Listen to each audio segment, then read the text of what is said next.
जय राधा माधव कुंज विहारी जय राधा माधव कुंज विहारी जय राधा माधव कुंज विहारी जय राधा माधव गोपी जनवल्लभ गिरिवरधारी गोपी जन वल्लभ गिरिवर जय गोपी जन वल्लभ गिरिवरधारी गोपी जन वल्लभ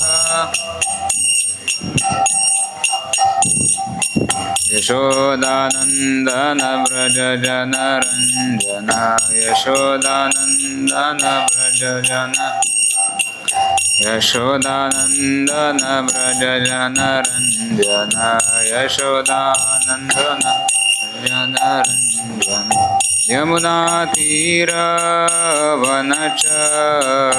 यमुना तीरवनचारी यमुना तीरवनचारी यमुना तीरवन जय राधा माधव कुंज विहारी जय राधा माधव कुंज विहारी जय राधा माधव कुंज विहारी जय राधा माधव हरे कृष्णा कृष्णा कृष्णा हरे हरे हरे राम राम राम हरे हरे हरे कृष्णा कृष्णा कृष्णा हरे हरे हरे राम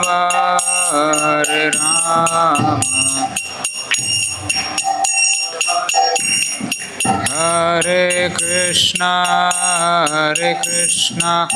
कृष्णा कृष्णा हरे हरे हरे राम राम राम हरे हरे हरे कृष्णा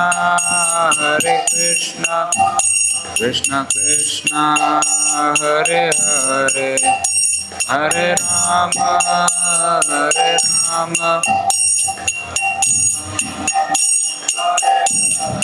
हरे कृष्णा कृष्णा कृष्णा हरे हरे हरे राम राम राम हरे हरे हरे कृष्णा कृष्णा कृष्णा हरे हरे हरे राम राम हरे हरे जय प्रभुपद जय प्रभुपद जय प्रभुपद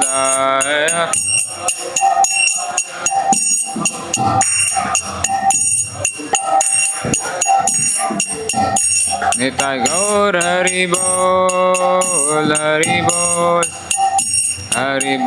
निताय गौर हरि बोल निताय गौर हरि बोल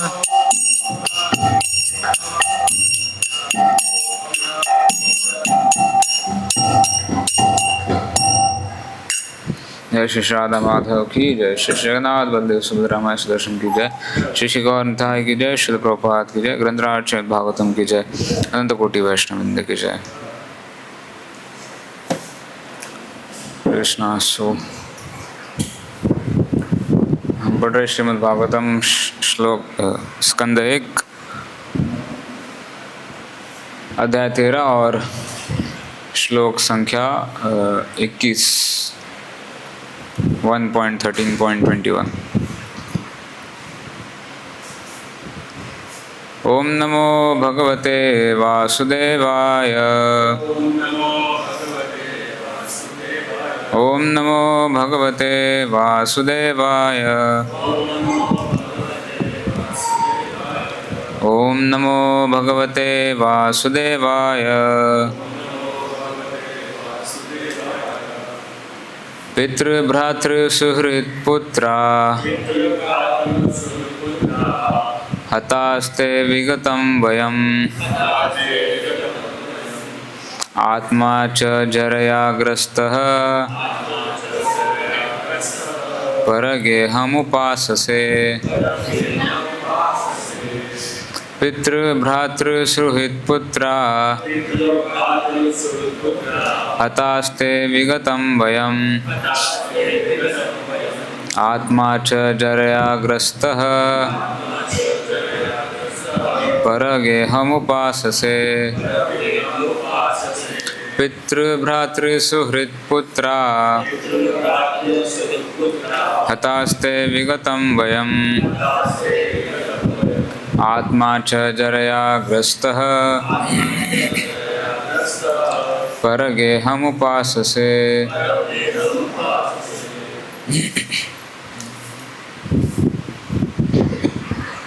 Please repeat. पितृभ्रातृसुहृत्पुत्रा हतास्ते विगतं वयम् आत्मा च जरया ग्रस्तः परगेहमुपाससे। पितृभ्रातृसुहृत्पुत्रा हतास्ते विगतं वयम् आत्मा च जरया ग्रस्तः परगेहमुपाससे।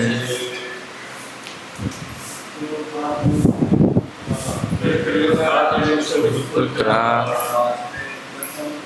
हतास्ते विगतं वयम् आत्मा च जरया ग्रस्तः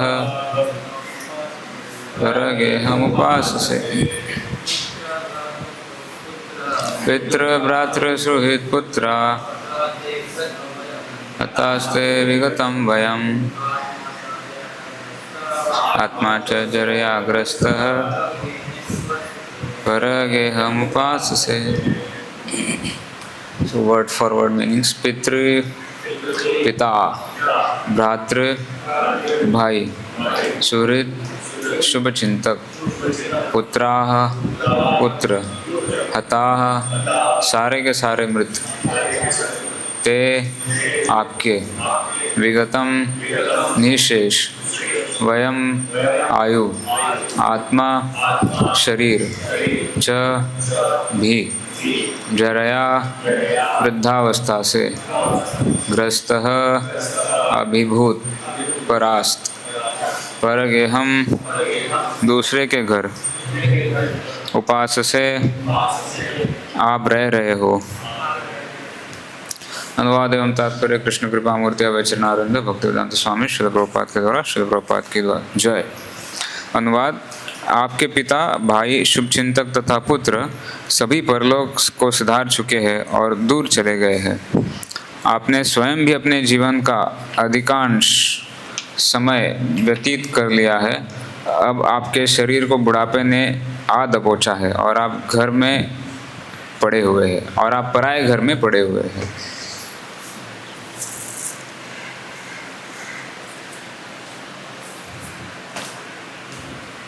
तात्पर्य। राजा धृतराष्ट्र को क्रूर काल द्वारा वशीभूत उनकी गंभीर दशा का स्मरण कराया जा रहा है। उन्हें अपने विगत अनुभव के कारण अधिक बुद्धिमान हो जाना चाहिए था कि उनके जीवन में क्या घटित होने जा रहा है। उनके पिता विचित्रवीर बहुत पूर्व परलोक को सुधार चुके थे, जब वे तथा उनके छोटे भाई सभी छोटे छोटे बालक थे। यह तो भीष्मदेव की देखरेख तथा सहृदयता का परिणाम था कि वे सभी अच्छी प्रकार पल सके। फिर उनके भाई पांडु भी चल बसे।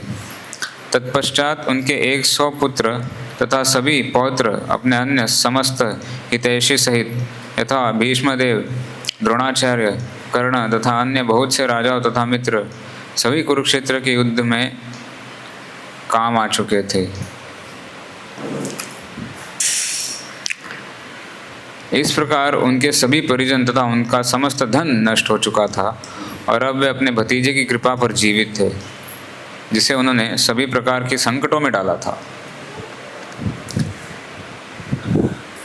इन सभी विफलताओं के बावजूद वे सोच रहे थे कि वे अपना जीवन दीर्घकाल तक ऐसे ही चलाते रहेंगे। महाराज धृतराष्ट्र को महात्मा विदुर यह बता देना चाहते थे कि हर एक को अपने कर्म तथा भगवत कृपा द्वारा अपनी रक्षा करनी होती है। मनुष्य को श्रद्धापूर्वक अपना कर्म करना चाहिए। फल तो परमेश्वर पर आश्रित है। जो व्यक्ति परमेश्वर द्वारा रक्षित नहीं है, उसकी रक्षा न कोई मित्र, न संतानें, न पिता, न भाई, न राज्य या अन्य कोई कर सकता है। अतः मनुष्य को श्री भगवान के संरक्षण की खोज करनी चाहिए, क्योंकि यह मनुष्य जीवन इसी कार्य के लिए मिला है। उन्हें उनकी गंभीर स्थिति की जानकारी निम्नलिखित शब्दों द्वारा और भी अधिक दी गई है। ओम ज्ञानतिमिरान्धस्य ज्ञानाञ्जनशलाकया चक्षुरुन्मिलितं येन तस्मै श्रीगुरवे नमः। श्रीचैतन्यमनोभीष्टं स्थापितं येन भूतले स्वयं रूपः कदा मह्यं ददाति स्वपदान्तिकं। वन्देऽहं श्रीगुरो श्रीयुतपदकमलं श्रीगुरून् वैष्णवांश्च श्रीरूपं सागरजातं सहगण रघुनाथान्वितं तं सजीवं साद्वैतं सावधूतं परिजनसहितं कृष्णचैतन्यदेवं श्री राधा कृष्ण पादान् सगुण ललिता श्री विशाखान्वितांश्च। नमो विष्णुपादाय कृष्ण पृष्ठाय भूतले श्रीमते भक्ति वेदांत स्वामिन्ति नामिने। नमस्ते सारस्वते देवे गौरवाणी प्रचारणे निर्विशेष शून्यवादी पाश्चात्य देशतारणे। नमो विष्णुपादाय कृष्ण पृष्ठाय भूतले श्रीमते भक्ति सिद्धांत सरस्वती नामिने। श्री वार्षवानवी देवी दयिताय कृपाब्धे कृष्ण संबंध विज्ञान दायिने प्रभवे नमः। आधुर्योच्युत प्रेमाढ्य श्री रूपानुगभक्तिदा श्री गौर करुणा शक्ति विग्रहाय नमोस्तुते। नमस्ते गौरवाणी श्रीमूर्ते दीनतारणे रूपानुग विरुद्ध अपसिद्धांत ध्वांतहारणे। नमो गौर किशोराय साक्षात् वैराग्य मूर्ते विप्रलंबर सांबोधे पादाम्बुजायते नमः। नमो भक्ति विनोदाय सच्चिदानंद नामिने गौरशक्ति स्वरूपाय रूपानुगवरायते। गौराविर्भावो भूमेस्त्वं निर्देष्टा सज्जन प्रिय वैष्णव सार्वभौम श्री जगन्नाथाय ते नमः। वाञ्छाकल्पतरुभ्यश्च कृपा सिन्धुभ्यैव च पतितानां पावनेभ्यो वैष्णवेभ्यो नमो नमः। नमो महावदान्याय कृष्ण प्रेम प्रदायते कृष्णाय कृष्ण चैतन्य नाम्ने गौरत्विषे नमः। पंचतत्वात्मकं कृष्णं भक्तरूपस्वरूपकं भक्तावतारं भक्ताख्यं नमामि भक्तशक्तिकं। हे कृष्ण करुणा सिन्धु दीनबन्धु जगत्पते गोपेश गोपिका कांत राधा कांत नमोस्तुते। जयतां सुरतो पंगोर्मम मंदमतेर्गति मत्सर्वस्व पादाम्भोजो राधा मदन मोहनो दिव्यवृंदारण्यकल्पद्रुमादः श्रीमद्रत्नागार सिंहासनस्थ श्रीमद्राधा शीलगोविन्ददेवो पृष्ठालभिः सेव्यमानो स्मरामि। श्रीमान् राजसरसारम्भी वंशीवटतरस्थितः कर्षन् वेणुस्वणैर्गोपिर्गोपीनाथ श्रियस्नः तप्तकाञ्चन गौरांगी राधे वृंदावनेश्वरी वृषभानुसुते देवी प्रणमामि हरिप्रिये।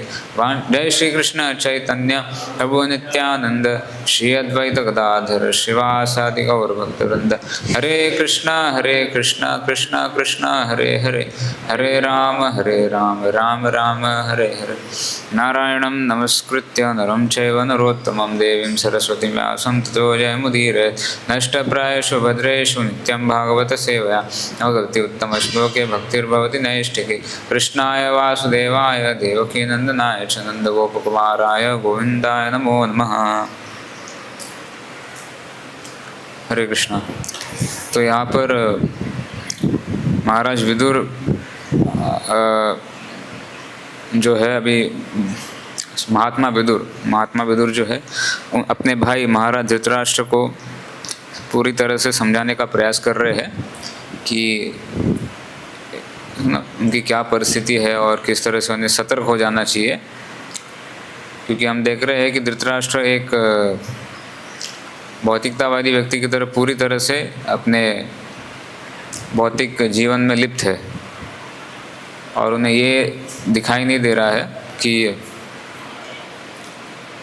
या वो इस बात को समझ नहीं पा रहे हैं कि अभी उनका काल उनके निकट आ चुका है, कभी भी उनकी मृत्यु हो सकती है। तो जैसे प्रभुपाद जी तात्पर्य में लिख रहे हैं कि राजा धृतराष्ट्र के क्रूर काल द्वारा वशीभूत उनकी गंभीर दशा का स्मरण कराया जा रहा है कि उनका कंडीशन कितना एक डेंजरस कंडीशन में है, वो ये स्मरण दिला रहे हैं महात्मा विदुर उनको, उनके भाई विदुर उनको आकर।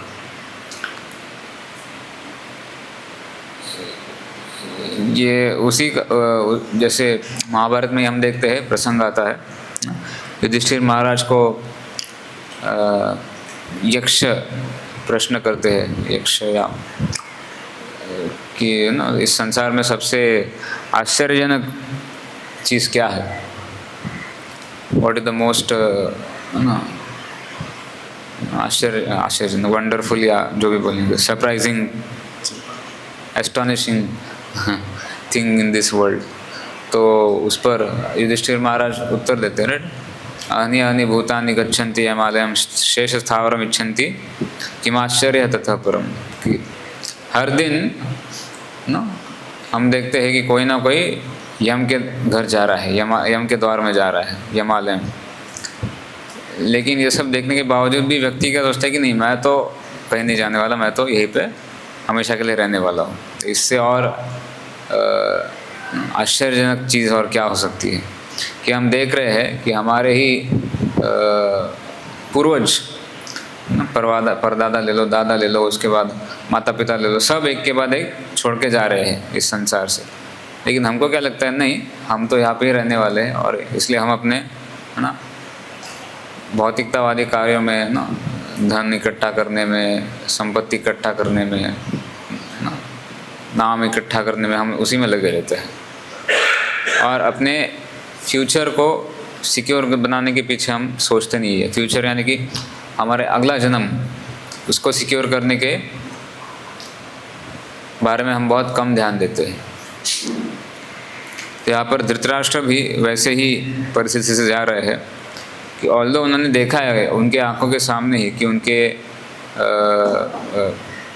पिता, फिर उनके भाई और उनके सभी सगे संबंधी, उनके पुत्र, उनके गुरुजन, सब उनके सामने एक तरह से प्राण छोड़ते गए हैं। जैसे यहाँ पर नाम आ रहा है कि उनके पहले तो उनके पिता विचित्रवीर्य, उनके काफ़ी पहले ही उनका देहांत हो गया। फिर जिन भीष्मदेव ने उनका पालन पोषण किया वो भी युद्ध में मारे गए, और फिर उनके 100 पुत्र सारे कौरव मारे गए। फिर भी एक तरह से धृतराष्ट्र इतने लिप्त हो चुके थे कि वो ये देख ही नहीं पा रहे कि मैं भी मरने वाला हूँ, जल्दी ही मरने वाला हूँ। ऑलरेडी उनकी आयु इतनी ज़्यादा हो चुकी, बीत चुकी है। लेकिन यही है कि जो एक भौतिक संसार में फंसा हुआ व्यक्ति कैसे मोह में पड़ा रहता है और असली सत्य क्या है देख नहीं पाता, इस संसार के सत्य को पहचान नहीं पाता है। पूरी तरह से इस मोह में फंसकर यही मान लेता है कि ये संसार ही सब कुछ है और ये शरीर ही सब कुछ है। देहापत्य कल्त्रादिषु आत्मसैन्येषु वत्सत्सुपि प्रमत्या तस्य निधनं पश्यन्नपि न पश्यन्ति। देह, आपत्य, कलत्र, ये शरीर, फिर ये शरीर के संबंध में जो भी लोग हैं, आपत्य पुत्र वगैरह हो गए, पत्नी हो गई, और फिर इस देह के संबंध में जो जिस स्थान पर वो रह रहा है, तो ये व्यक्ति क्या सोचता है कि ये सब मेरे सैनिक है, ये सब मेरे गार्डियंस है, ये मुझे मृत्यु से बचा लेंगे, ये सब लोग मेरे सगे संबंधी, मेरे रिलेटिव्स। देहापत्य कल्त्रादिषु आत्मसैन्येषु असत्सोपि। और वो ये सोचते हुए अपने भौतिक कार्य में एकदम लिप्त हो जाता है, लेकिन ये देख नहीं पाता कि सब एक के बाद एक मरने वाले हैं और उसको भी कोई नहीं बचा पाएगा, वो भी मरेगा।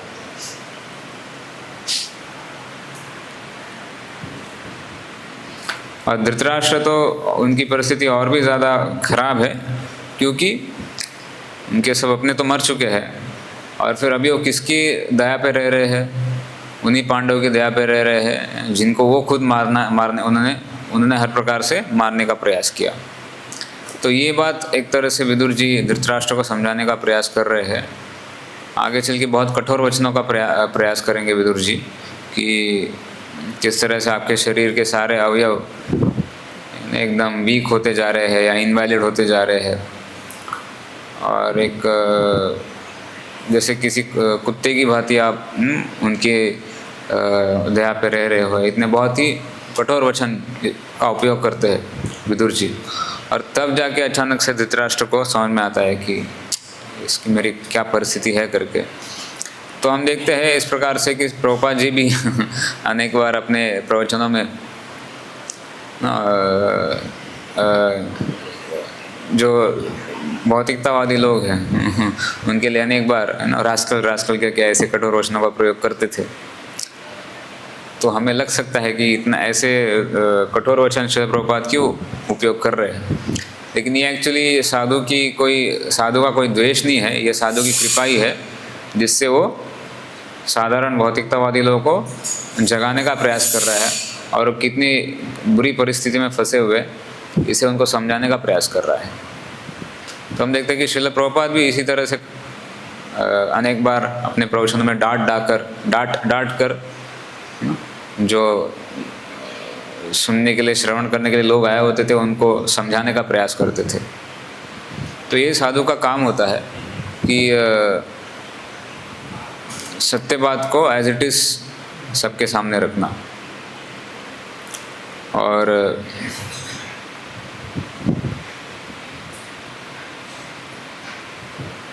फिर प्रभुपाद जी तात्पर्य में लिखते हैं कि महाराज धृतराष्ट्र को महात्मा विदुर यह बता देना चाहते थे कि हर एक को अपने कर्म तथा भगवत कृपा द्वारा अपनी रक्षा करनी होती है।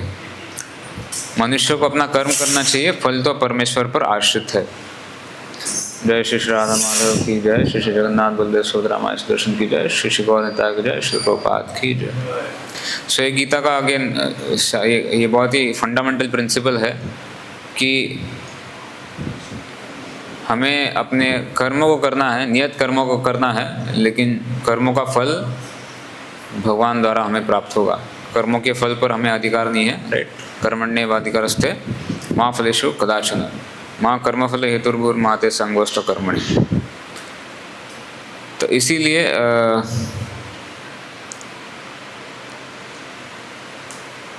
मनुष्य को श्रद्धापूर्वक अपना कर्म करना चाहिए और फल जो भी भगवान की कृपा से मिले उसमें संतुष्ट रहना चाहिए।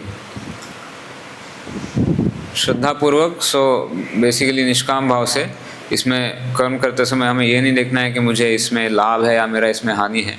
जो हमारा ड्यूटी है वो हमें हर परिस्थिति में करना ही है। जैसे अर्जुन के लिए भगवान बोल रहे हैं कि आप क्षत्रिय है और आप गृहस्थ है, तो क्योंकि आप गृहस्थ है तो इसलिए भिक्षा करना आपके लिए ठीक नहीं है, आपको अपनी जीविका चलानी है। और आप क्षत्रिय है इसलिए आपको युद्ध करना धर्म के लिए आवश्यक है। तो ये अर्जुन का नियत कर्म था उस समय, और वही भगवान गीता के द्वारा अर्जुन को समझाने का प्रयास कर रहे हैं कि आप जो युद्ध से भागने का प्रयास कर रहे हैं वो उचित नहीं है। इनफैक्ट ऐसा करने से आपको पाप लगेगा क्योंकि आप अपना नियत कर्म नहीं कर रहे हैं।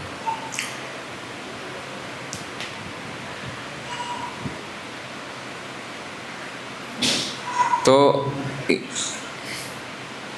इसी प्रकार महाराज धृतराष्ट्र वो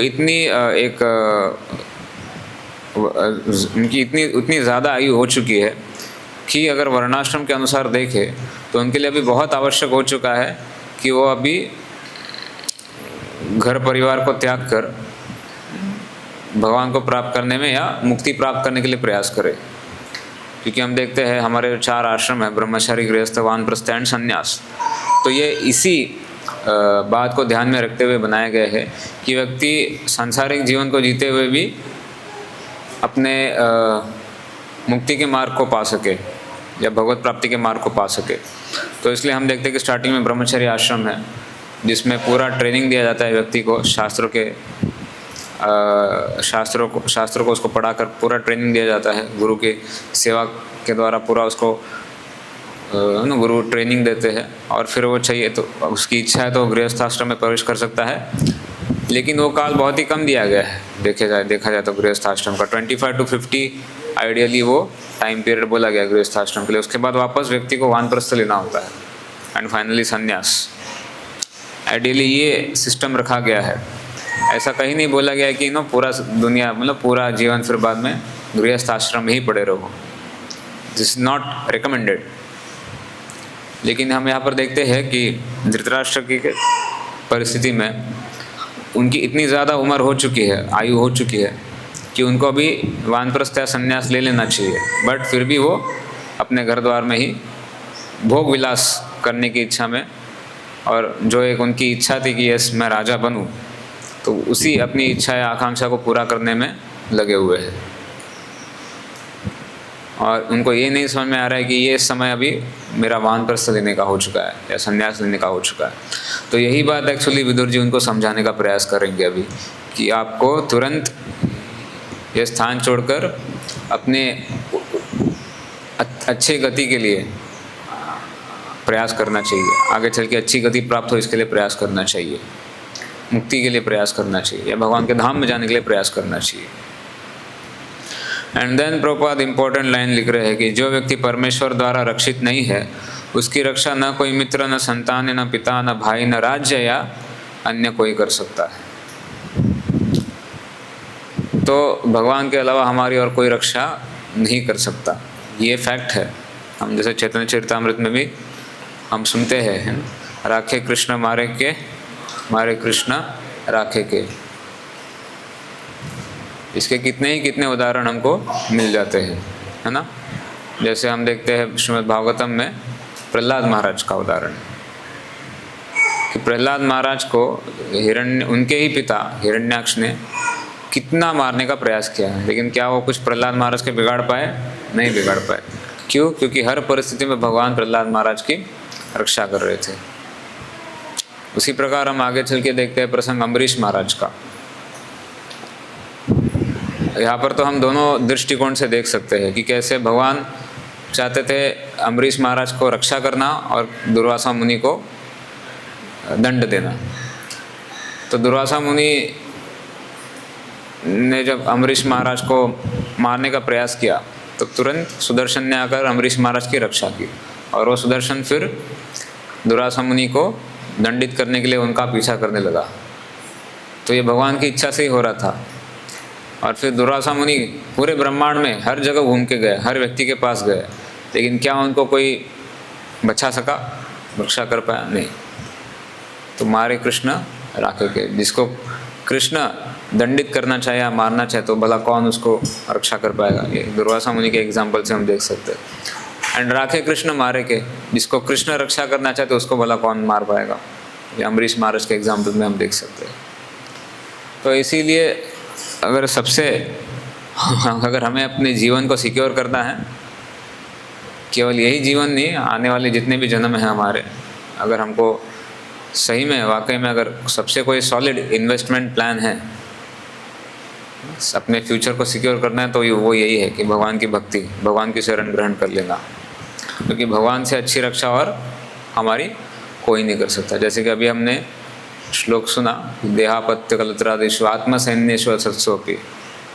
व्यक्ति सोचता है कि ये देह के मेरे ये मेरे परिजन मेरे पुत्र या मेरी पत्नी या मेरे और सगे संबंधी ये मेरे देह की रक्षा करेंगे, लेकिन ऐसा कभी नहीं हो सकता है। उनका भी देह नश्वर है, हमारा भी देह नश्वर है।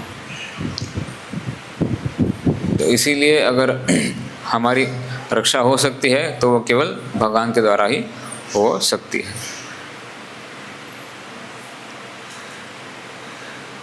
तो इसलिए प्रभुपाद लिखते हैं कि मनुष्य को श्री भगवान के संरक्षण की खोज करनी चाहिए, क्योंकि यह मनुष्य जीवन इसी कार्य के लिए मिला है। तो भगवान का आश्रय लेके उनकी रक्षा में हमें हमेशा रहना चाहिए। जैसे कि भगवान राम ने भी फेमस अपना वचन दिया है, राइट, कि जब विभीषण उनके पास आते हैं शरण ग्रहण करने के लिए, तो एनीवेज पूरा श्लोक याद नहीं आ रहा है, बट वही है कि एक बार जो भी मेरी शरण में आता है तो मैं, ये मेरा व्रत है कि मैं हर परिस्थिति में उसकी रक्षा करूँगा। So that is why that is the best, सबसे उत्तम उपाय सभी जीवों के लिए यही है कि भगवान की शरण ग्रहण करें। तो ये इस श्लोक से हम समझ सकते हैं, भागवतम के श्लोक से। श्लोक की चर्चा हम यहीं पर विराम करते हैं, और आज एक और विशेष शुभ तिथि है।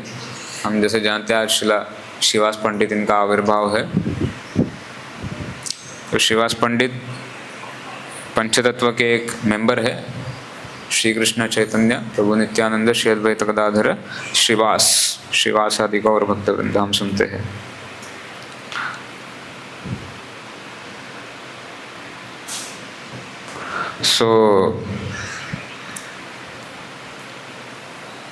गौर गणोदेश दीपिका नाम का ये ग्रंथ है, जिसमें हमारे आचार्य ने कवि कर्णपुरा इन्होंने लिखा है गौर गणोदेश दीपिका।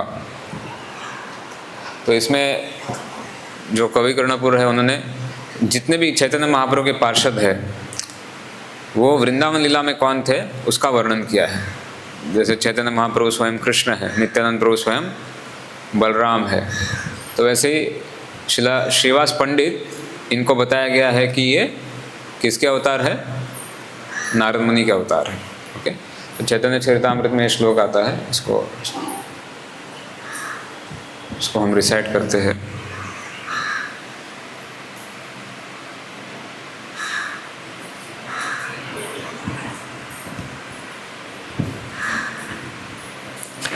श्रीवास पंडित आर श्री राम पंडित, दुई भाई दुई शाखा जगते विदित। The two brothers Srivas Pandit and Sri Ram Pandit started two branches that are known well in the world. तो श्रीवास पंडित और उनके भाई है श्री राम पंडित, चार भाई है एक्चुअली है, और दो भाइयों के नाम अगले श्लोक में आएंगे। तो श्रीवास पंडित और श्री राम पंडित के नाम यहाँ पे आ रहे हैं। प्रभुपाद तात्पर्य में बता रहे हैं इन द गौर गणोदेश दीपिका। तो जैसे कि हमने अभी गौर गणोदेश दीपिका ये ग्रंथ है जिसमें सारे गौर लीला में जितने भी महाप्रभु के पार्षद है वृंदावन लीला में कौन थे उसका वर्णन है। तो in the Gaura Ganoddesha Dipika 90 Srivas Pandit, Srivas Thakur is described as an incarnation of Narad Muni, and Shri Ram Pandit his younger brother is said to be an incarnation of पर्वत मुनि, a great friend of नारदास। तो ये बहुत ही घनिष्ठ मित्र है नारद मुनि और पर्वत मुनि, जहाँ भी जाते हैं अनेक बार साथ में जाते हैं। जैसे श्रीमद् भागवतम में ये जो प्रसंग आता है पर्शिनाभरिषद इनका मृगारी तो है, चित्रकेतु, हाँ चित्रकेतु महाराज, उनके केस में ये उनके जब पुत्र का देहांत होता है तो उसमें भी नारद मुनि और पर्वत मुनि साथ में आकर चित्रकेतु महाराज को प्रचार करते हैं। तो नारद मुनि और पर्वत मुनि ये तो बहुत ही इनका घनिष्ठ मित्रता है, और अनेक जहाँ पर भी जाते हैं अनेक बार साथ में जाते हैं। तो वही पर्वत मुनि श्री राम पंडित श्रीवास ठाकुर के छोटे भाई के रूप में आए हैं। और फिर Srivas Pandit's wife Malini is celebrated as an incarnation of the nurse Ambika who fed lord Krishna with her breast milk. तो उनकी पत्नी श्रीवास पंडित की पत्नी ये जिनका नाम मालिनी देवी है, श्रीवास पंडित की पत्नी मालिनी देवी, तो ये कृष्ण लीला में अंबिका है। अंबिका यानी कि भगवान की दाई माँ है, नर्स। तो यशोदा माता के साथ अनेक उनकी भगवान की नर्स करने वाली भी अनेक गोपियाँ हैं जो भगवान को वात्सल्य भाव में स्नेह करती है। तो अंबिका उनमें से एक मेन है। और हुफेड, हाँ, और इन्होंने भी भगवान कृष्ण को अपना स्तनपान कराया, ऐसा प्रभुपाद लिख रहे हैं।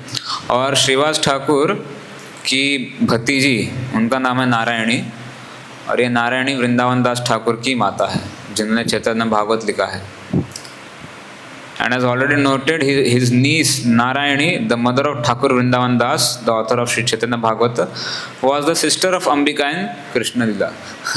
तो हम देख सकते कैसे पूरा ये कृष्ण लीला वाले सब किस प्रकार से गौर गणेश दीपिका महाप्रभु की लीला में भी आते हैं। तो नारद मुनि है जो श्रीवास ठाकुर बन के आए हैं, पर्वत मुनि बन के आए हैं श्री राम पंडित उनके छोटे भाई, अंबिका देवी है जो कि श्रीवास ठाकुर की पत्नी बन के आई है मालिनी, और अंबिका की जो बहन है वृंदावन लीला में वो श्रीवास ठाकुर की भतीजी बन के आई है नारायणी, और ये नारायणी वृंदावन दास ठाकुर की माता है। वृंदावन दास ठाकुर कौन है? जिन्होंने चैतन्य भागवत लिखा है। सो ये पूरा हम देख सकते हैं रिलेशन है। We also understand from description of Sri Chaitanya Bhagavat that after Lord Chaitanya Mahaprabhu's acceptance of the sannyas order, Srivas Pandit left Navadvip, possibly because of feelings of separation, and domiciled at Kumarhatta. तो पहले तो श्रीवास ठाकुर नवद्वीप में ही थे। In fact Shrivas Thakur जैसे कि हम जानते हैं महाप्रभु से आयु में वरिष्ठ है, काफ़ी वरिष्ठ है। तो ये और अद्वैताचार्य नवद्वीप में रहते थे। तो श्रीवास ठाकुर सिलहेट से नवद्वीप में आए हैं। सिलहेट एक और जगह है बंगाल प्रांत में ही, आई थिंक आज के वो बांग्लादेश में आता है, नॉट श्योर, बट बंगाल प्रांत में सिलहेट नाम का जगह है जहाँ से श्रीवास ठाकुर फिर नवद्वीप में आते हैं। एंड जैसे कि हम जानते हैं नवद्वीप में उस समय परिस्थिति बहुत ख़राब थी, सब लोग नास्तिक हो रहे थे या सभी कर्मकांड में लगे हुए थे और भगवान की भक्ति में कोई लगा हुआ नहीं था। तो अद्वैताचार्य विशेष करके ये स्थिति को देख के बहुत दुखी थे और वो हमेशा प्रार्थना करते थे भगवान को अवतार लेने के लिए, और अद्वैताचार्य के साथ हमेशा श्रीवास पंडित भी रहते थे। तो ये तो एक तरह से उस समय नवद्वीप में लीडर्स थे वैष्णव के, अद्वैताचार्य और श्रीवास पंडित हमेशा एक दूसरे के साथ रहते थे, भागवतम पर चर्चा वगैरह होता था इन दोनों का आपस में। तो फिर जब बाद में जब चैतन्य महाप्रभु अवतरित होते हैं तो हम जानते हैं कि निमाई पंडित के रूप में महाप्रभु अपनी बाल लीला करते हैं एक स्कॉलर पंडित के रूप में, और अपने स्कॉलरशिप का निमाई पंडित को बहुत अहंकार रहता है और बहुत डिबेट करते हैं लोगों से, डिबेट करके उनको परास्त करते हैं और फिर मतलब एक आर्गुमेंट दे के सामने वाले के आर्गुमेंट को डिफीट करते हैं, फिर अपने आर्गुमेंट को वापस डिफीट करते हैं, फिर वापस ऐसे करके अपने ही आर्गुमेंट्स को डिफीट करते रहते हैं। तो उनको बहुत ये रहता है अपने स्कॉलरशिप का निमाय पंडित को। तो एक दिन ऐसे ही निमाय पंडित जा रहे होते हैं मार्ग में, तो श्रीवास पंडित उनको सामने दिखाई देते हैं।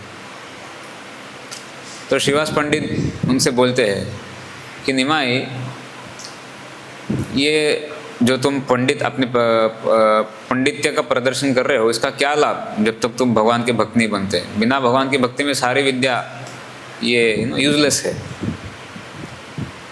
जैसे हम चैतन्य महाप्रभु राय रामानंद संवाद में भी वो प्रश्न करते हैं राय रामानंद, विद्या मध्य कौन विद्या सार, कृष्ण भक्ति बिना विद्या नहीं आ रहा, ऐसे आई थिंक वो रिप्लाई करते हैं चैतन्य महाप्रभु राय रामानंद। सो सारी विद्याओं का सार क्या है? ये कृष्ण भक्ति। ये श्रीवास ठाकुर वही बात निमाय पंडित को बोलते हैं कि तुम्हारी ये जो भी विद्या है इसका क्या यूज़ है अगर तुम भगवान के भक्त नहीं बनोगे तो। फिर चैतन्य महाप्रभु बहुत रिस्पेक्टफुली बोलते हैं उनको कि नहीं, आप देखिए, आप कृपा करेंगे मुझ पर तो ज़रूर मैं एक दिन इतना बड़ा भक्त बनूंगा कि आप लोग हैरान हो जाएंगे करके, तो आप प्लीज़ मुझ पर कृपा करिए करके, ऐसा रिस्पेक्टफुली श्रीवास पंडित को बोलते हैं। सो उस समय नवद्वीप में जितने भी वैष्णव थे तो वो यही उनकी इच्छा रहती थी कि जल्दी ये जो निमाय पंडित है अगर वैष्णव बन गए तो बहुत अच्छा होगा हमारे पूरे वैष्णव परंपरा के लिए। सो एनीवेज ये एक प्रसंग आता है एंड उसके बाद अनेक हम पहले आगे का श्लोक भी ले लेते हैं। फिर इसमें बताया कि श्रीपति श्रीनिधि तार दुई सहोदर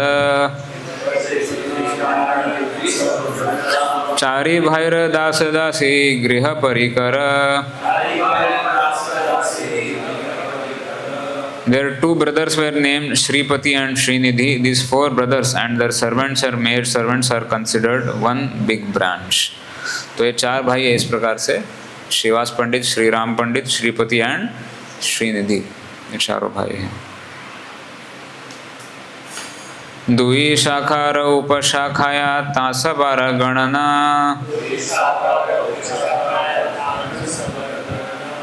यार गृह महाप्रभुर सदा संकीर्तन।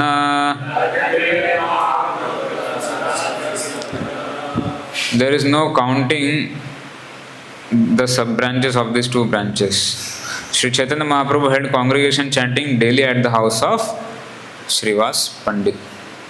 तो श्रीवास पंडित इनके घर को महाप्रभु ने अपना हेडक्वार्टर्स बना के रखा था। जो नाइट कीर्तन होते थे वो श्रीवास पंडित के घर पे होते थे। हम जाते हैं राइट, नवद्वीप में हम जब भी जाते हैं मायापुर में तो श्रीवास आंगन विजिट करते हैं, तो वही श्रीवास पंडित का घर है। और वहाँ पर से महाप्रभु ने एक तरह से देखो तो संकीर्तन आंदोलन का उद्घाटन किया, इसलिए it is a very important place Shrivas आंगन। एंड वहाँ पर श्रीवास पंडित के घर में बहुत सारी अलग अलग पास टाइम्स होते हैं। उसमें से जो एक थोड़ा प्रोमिनेंट पास टाइम है, जैसे कि हम एक तो ब्राह्मण का है कि एक बार वो ब्राह्मण की इच्छा रहती है जो सिर्फ ब्रह्मचारी सिर्फ दूध पे रहता है, वो भी महाप्रभु के नाइट संकीर्तन पास टाइम्स में भाग लेने की इच्छा करता है। तो श्रीवास पंडित महाप्रभु को पूछते हैं कि उसको हम अलाउ करें क्या अंदर। तो महाप्रभु वो फेमस स्टेटमेंट मतलब बोलते कि कोई ना, अगर कोई सोचता है कि केवल दूध पीने से मुझे वो पाप प्राप्त कर लेगा तो वो गलत है करके क्योंकि ब्राह्मण बहुत ये तपस्या करता था, सिर्फ दूध पी के रहता था। एंड दूसरा एक और एग्जाम्पल आता है जिसमें श्रीवास ठाकुर के पुत्र, उनके स्वयं के पुत्र, उनका देहांत हो जाता है जब महाप्रभु का एकदम भावावेश में कीर्तन चालू होता है ना। तो जब उनके पुत्र का देहांत हो जाता है तो घर की सारी स्त्रियां शोक करने के लिए रोने लगती है, शोक करती है और रोने लग जाती है और ज़ोर ज़ोर से चिल्ला के विलाप करती है, जो स्वभाव है जैसे स्त्रियों का। तो श्रीवास ठाकुर सबको आके डांटते हैं राइट कि चुप करो, महाप्रभु के संकीर्तन को डिस्टर्ब नहीं होना चाहिए किसी भी परिस्थिति में। तो इससे हम देखते हैं कि श्रीवास पंडित का कितना श्रद्धा था चैतन्य महाप्रभु के, सच ए स्ट्रॉन्ग फेथ या निष्ठा हम बोल सकते हैं, कितनी निष्ठा थी चैतन्य महाप्रभु के प्रति कि उनका खुद का पुत्र उसका देहांत हो गया है, फिर भी श्रीवास ठाकुर क्या सोच रहे हैं कि नहीं, महाप्रभु के संकीर्तन में कोई भी बाधा नहीं आनी चाहिए।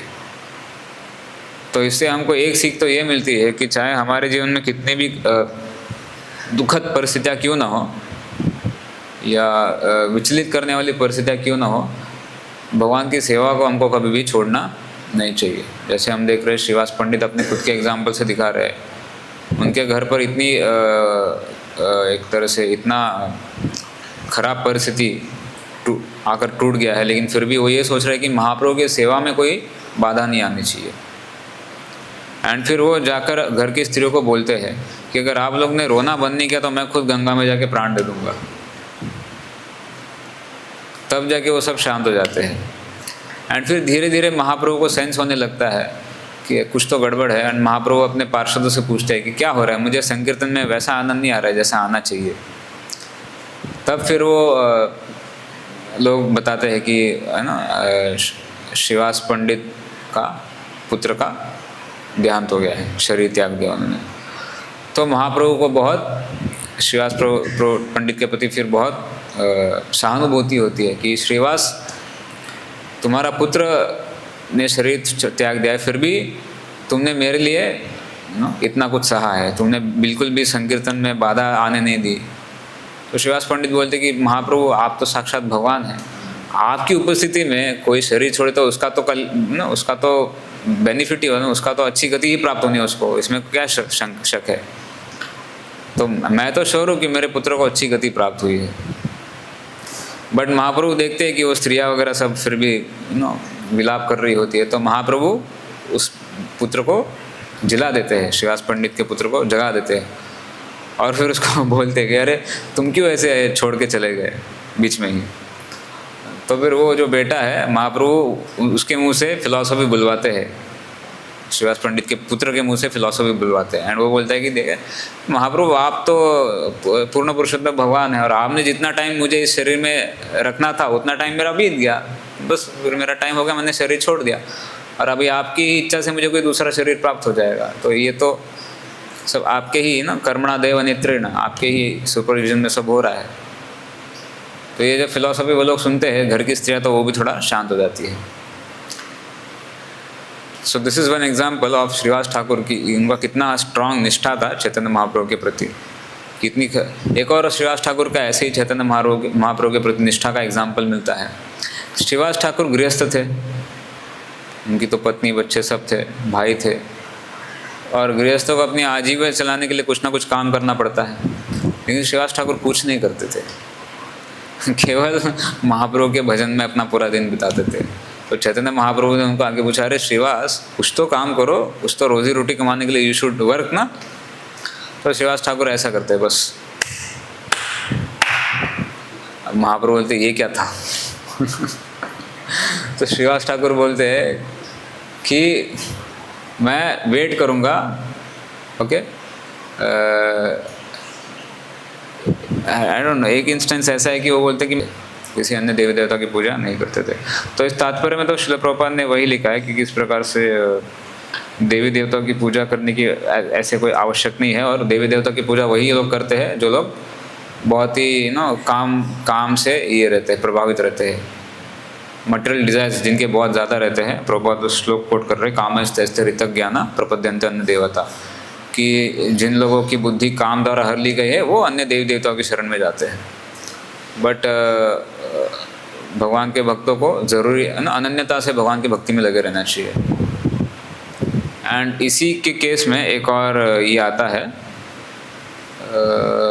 कि श्रीवास पंडित को बदनाम करने के लिए कुछ लोग उनके घर के बाहर पूरा दुर्गा पूजा का सामग्री ला के रख देते हैं। सो मदिरा रख देते हैं, मांस वगैरह रख देते हैं, कुमकुम वगैरह वो सब रख देते हैं, श्रीवास पंडित के घर के बाहर ही रख देते हैं उनको बदनाम करने के लिए। एंड फिर जब श्रीवास पंडित उस दिन घर से बाहर आते हैं अपना पूरा उस दिन का अपना पूरा सेवा करके, शालिग्राम का और चैतन्य महाप्रभु सेवा करके, तो देखते हैं कि ये सारा सामग्री उनके घर के बाहर रखा हुआ है। तो चिल्ला तो हम जैसा कोई व्यक्ति रहेगा तो ढिंडोरा पीटेगा कि अरे कौन है जिसने ये सब ला के रख दिया है, किसकी हिम्मत हुई, like that. But Shrivas Thakur उल्टा करते हैं, वो तो चिल्ला चिल्ला के सबको बुलाते हैं और बोलते हैं कि देखो ना, ये मेरी असली स्थिति है ना, ये सब कार्य मैं करता हूँ, मैं एक्चुअली देवी का ना उपासक हूँ, मैं मदिरा पीता हूँ, मांस खाता हूँ। अपनी ही बुराई करने लग जाते हैं श्रीवास ठाकुर, और सबको बुला के सबके सामने अपनी बुराई करते हैं। लेकिन सब लोगों को मालूम रहता है कि श्रीवास ठाकुर तो ऐसे नहीं है, और सब लोग आपस में चर्चा करने लगते हैं कि अरे किसने इस प्रकार से इतना घिनौना काम किया है करके। एंड देन बाद में चैतन्य महाप्रभु तक ये मैसेज पढ़ चले जाता है। एंड आई थिंक ये करने वाले वो दो लोग, उनका नाम गोपाल चप्पल रहता है, गोपाल और चप्पल नाम के दो लोग रहते हैं ये, जिन्होंने ये किया रहता है इंटेंशनली श्रीवास ठाकुर को बदनाम करने के लिए। जैसे ही महाप्रभु को ये मालूम पड़ता है तुरंत इन दोनों को लेप्रेसी हो जाता है, जिसमें शरीर के आपके अंग गलने लग जाते हैं, कुष्ठ रोग शायद बोलते हैं उसको हिंदी में, लेप्रेसी हो जाता है इन दोनों को, पूरी तरह से लेप्रेसी ग्रस्त लेता है। एंड फिर महाप्रभु इनको क्षमा नहीं करते उतनी आसानी से। फिर बाद में फाइनली ये दोनों श्रीवास ठाकुर के से माफ़ी मांगते हैं, तब जाके they become okay. So that is basically Shrivas Thakur जो भगवान के शुद्ध भक्त है, पंचतत्वात्मकम कृष्णम भक्त रूप स्वरूपम भक्तावतारम भक्ताख्यम नमामि भक्त शक्ति भक्ताख्यम। तो he is the pure devotee incarnation of. So Srivas Thakur के चरणों में आज उनका स्थिति पर हम डेफिनेटली उनसे प्रार्थना करना चाहिए कि या जिस प्रकार की निष्ठा और भक्ति उनकी चैतन्य महाप्रभु के प्रति थी, उसका एक ड्रॉप भी अगर हमको उनकी कृपा से मिल पाए तो डेफिनेटली हम सब भी भगवान के चैतन्य महाप्रभु के अच्छे भक्त बन जाएंगे। So we can pray like that at the lotus feet of Srila Srivas Thakur today. Srila Srivas Pandit की जय, पंचतत्व की जय, श्रील प्रभुपाद की जय। हरे कृष्ण। कोई प्रश्न या कमेंट है तो पूछ सकते हैं, otherwise will stop here. Yes Madhav bro.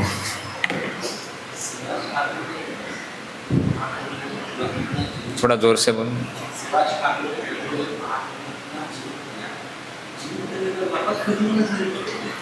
या वो बस उतने काल के लिए जीवित कराया ताकि उसके मुंह से फिलॉसफी बुलवाए, ताकि वो घर की स्त्रियां थोड़ी शांत हो जाए,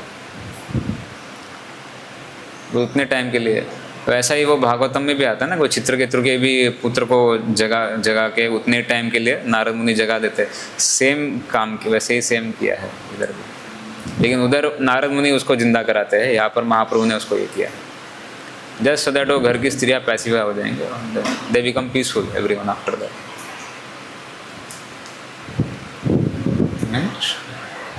हरे कृष्णा। ग्रंथराज श्रीमद् भागवतम की जय, श्री चैतन्य चरितामृत की जय, श्रील प्रभुपाद की जय।